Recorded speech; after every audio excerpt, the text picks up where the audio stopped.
Welcome to today's Explainer, where we're diving straight into a fascinating analysis that suggests we might be fundamentally misunderstanding the nature of modern global conflict. The source material we're looking at makes a really bold argument. The absolute greatest threat posed by the Iranian regime isn't just physical, it's actually an invisible, ideological war being waged right here, inside Western borders. So let's unpack this. The authors of our source material ask us to picture an iceberg model. You know how it goes.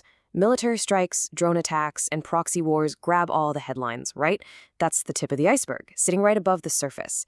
But the text argues that the massive hidden base of this conflict, the part of the iceberg that can actually sink the ship, operates entirely through digital platforms, institutional funding, and ideological subversion. To wrap our heads around this complex geopolitical network, we're going to quickly cover 5 key areas. First, the unseen ideological war. Second, building the Red-Green Alliance. Third, digital bots and propaganda. Fourth, soft power funding. And finally, countering the ideological siege. All right, let's jump right into part 1, the unseen ideological war. The authors point out that Western policymakers have long hesitated to recognize Tehran's true strategy. We often treat these tensions as traditional territorial disputes, but the source argues it's actually a continuous ideological crusade. The text contrasts visible military warfare, like the October 7th attacks, with the simultaneous activation of a long-prepared ideological infrastructure.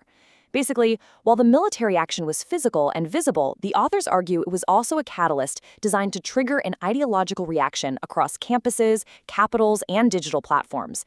So who exactly is organizing this ideological response?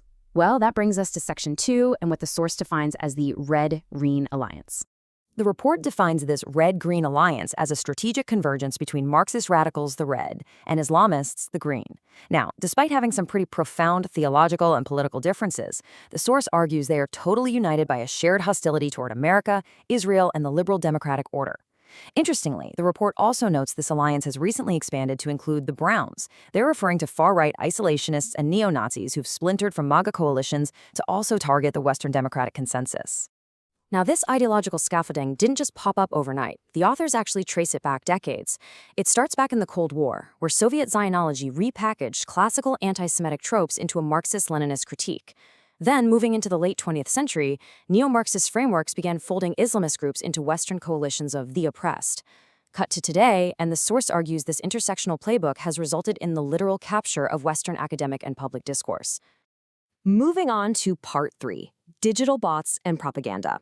Because to really understand how this war is being waged inside Western borders, we have to look at the battlefield we all carry around in our pockets every single day.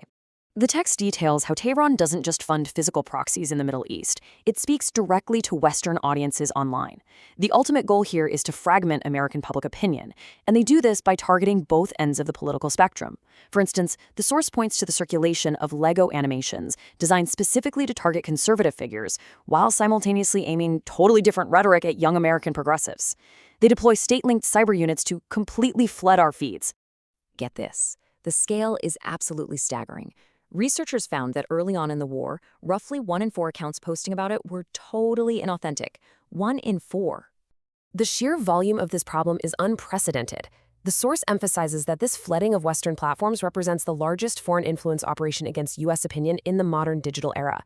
It's not just a handful of internet trolls. It is a highly industrialized effort to reshape what Americans believe about the world, and honestly, about each other. All right, part 4, the soft power funding architecture. The Islamic Republic might be the linchpin here, but the authors outline how other global powers integrate into this ideological siege. The report asserts that Moscow and Beijing amplify these narratives as a matter of state doctrine. For China, it's the 3 warfares: public opinion, psychological, and legal warfare.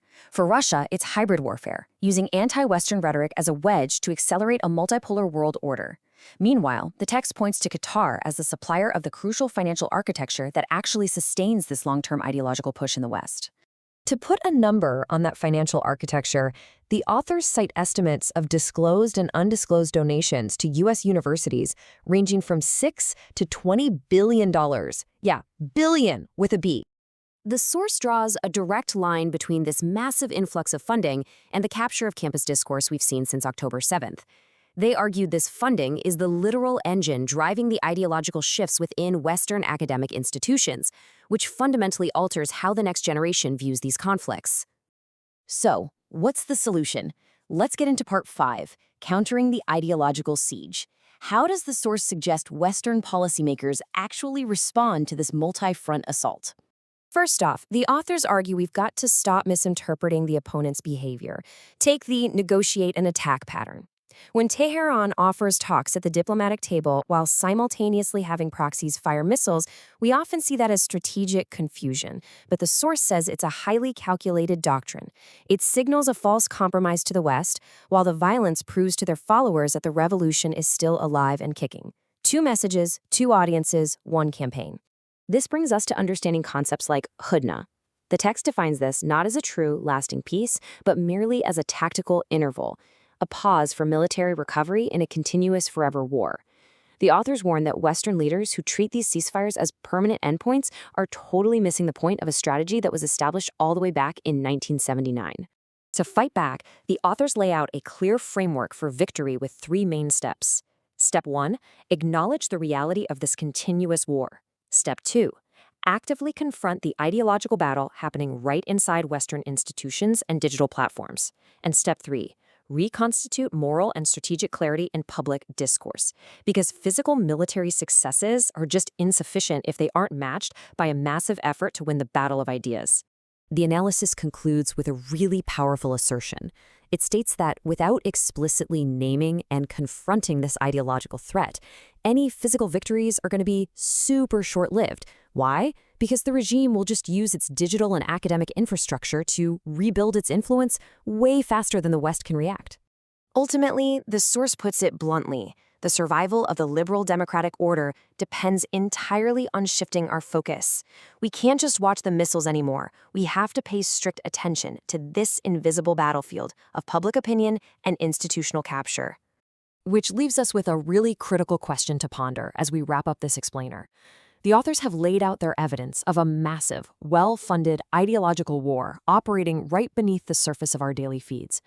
But are we, and our Western institutions, actually prepared to look beneath that surface, recognize the ideological siege, and reclaim the battle of ideas?